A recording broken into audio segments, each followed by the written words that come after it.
What is up, guys? Welcome back to Mad DIY. It's your boy Dave, and today we're going to cover this week's amazing 3D prints. Now, you know how the videos always go. As soon as I start, the dog wants to play with a squeak toy, so that's probably going to happen. Ignore the squeaking in the background. So I want to cover some of the 3D prints that I have. I know I've been slacking a little bit with this week's amazing 3D print because actually these prints are a little old. Reason being is my printer has been non-stop. I told you before, the last time video, the printer had been going non-stop for a couple weeks. Well, right now, it's been moving non-stop for over a month.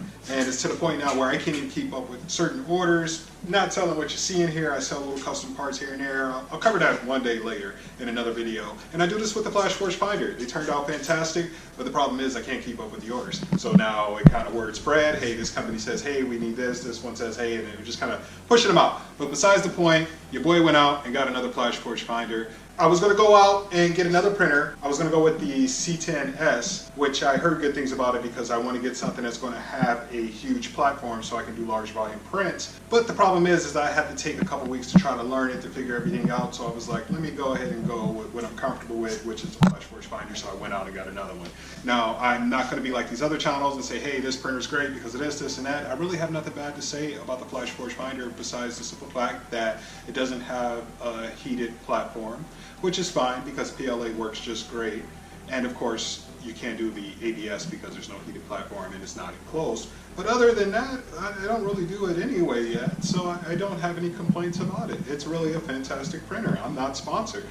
The problem with a lot of these YouTube channels, and that's where I was actually going to in the beginning to try to get some insight on which printer I should buy. If you notice, every printer, this is a fantastic printer, this is an amazing printer, it's great because they're sponsored. So if you get something free, then you gotta hype it up, but I'm not gonna do that. We actually get a couple people with some of our other channels that come to us and said, hey, buy this product, we'll give you a discount code, you get it off Amazon, you get it free, just leave a review. No, financially your boy is okay, so if I want a product, I'm gonna buy it with my hard-earned money, and I'll leave an honest review that way. I'm not going to get something free. So anyway, let's get to the point. Let's cover this week's amazing 3D prints. Let's see what we got. The first thing, very small print. We got this. Your boy is a smoker. I smoke cigarettes. I got to cut back. I got to stop. Actually, I cut back quite a bit.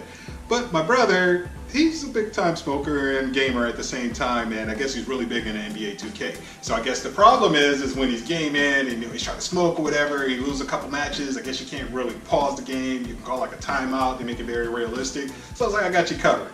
I got you covered. So I got this little device here, and now let's go ahead and we'll take a close-up. So I got this little device here. What it does is just simply connects right on your fingertip. So you can put your little cigarette or your little smoking, whatever you like to smoke, into the little thing and still play the game at the same time. It's super cool, comfortable to wear. I don't smoke in the house, so that will never happen here. Shelly's not going for that.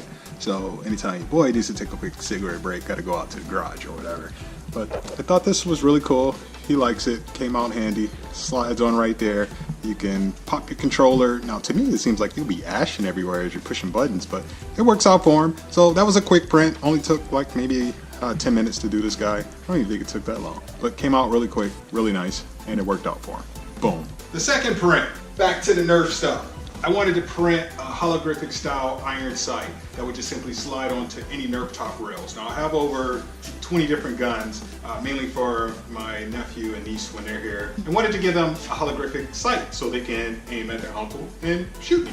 So I went ahead and popped, the little initials there on the top. Came out perfect. I'll go ahead and let you see it in action. It does slide on any gun. You can see it right there. You can see the railing. It'll just simply slide in. You can aim at your target, hit it. Came out really nice. I thought it came out perfect. And like I said, it will fit the top rails of majority of the Nerf guns. I haven't had one where it didn't work on. Now, as far as how snug it is, it's solid on all the guns, but some guns, you gotta work with it a little bit to kind of slide this device on. So that was the second print that your boy did for this week's amazing 3D prints.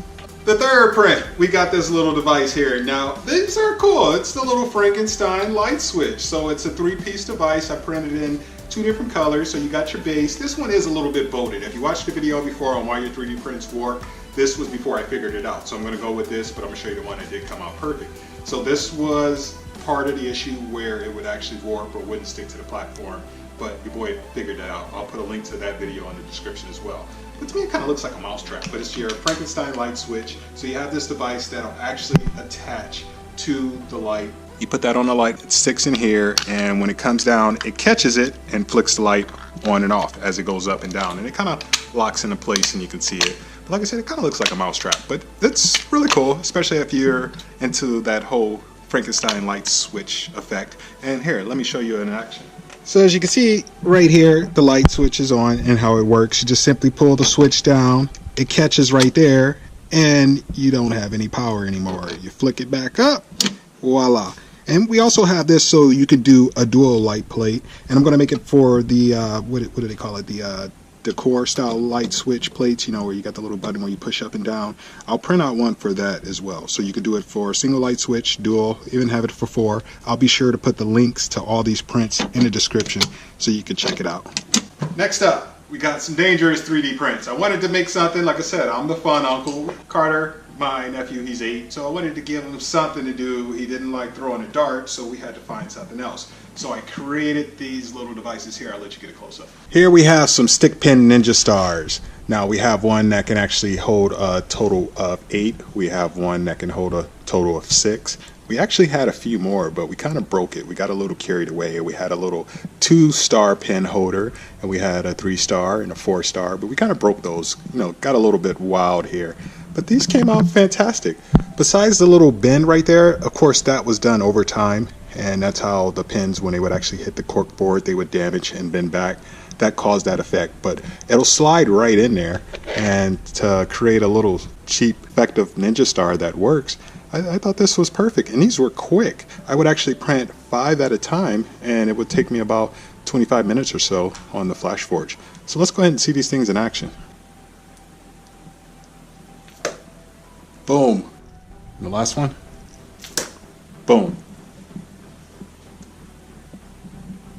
Next up, we got this little thing here. I didn't say Alexa, stop listening. Sorry, I'm not sure. Okay. So we got this guy here. I wanted to take a print where you just didn't have to go to Thingiverse or 3D Cults or anything like that. I wanted to take something that, just to throw in the software to kind of work it myself, to figure it out. And this was before I started doing a lot of the edits with a lot of the software that I'm using now.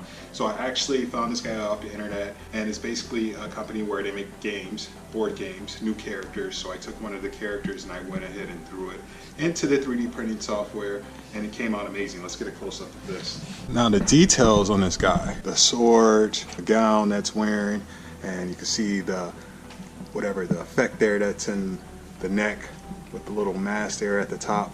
This really came out fantastic. I was really impressed. The only thing is I did drop it and the swords fell off, so I had to glue those back on. I probably should share a good video with that on how to get your 3D prints back together when they decide to Humpty Dumpty on you, because this one did it right after the print and both swords were gone. But you can check that guy out. It came out fantastic. Even the muscles there and the legs are reflecting.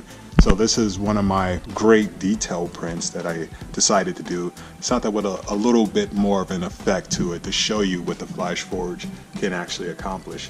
And lastly, I can't spin around with this one. It'll go everywhere. So kind of move some stuff to the side and I'll pop it down there. The boy's big into the chess, and I thought this was really cool.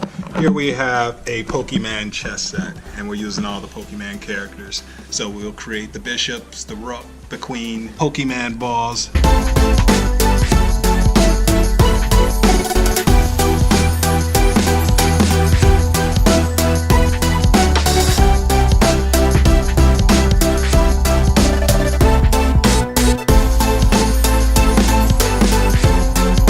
So I thought a Pokemon chess set would be something different, something unique, and of course it does take a lot longer to print because there's so many pieces involved and a lot of little details in each piece, and of course 2 different colors.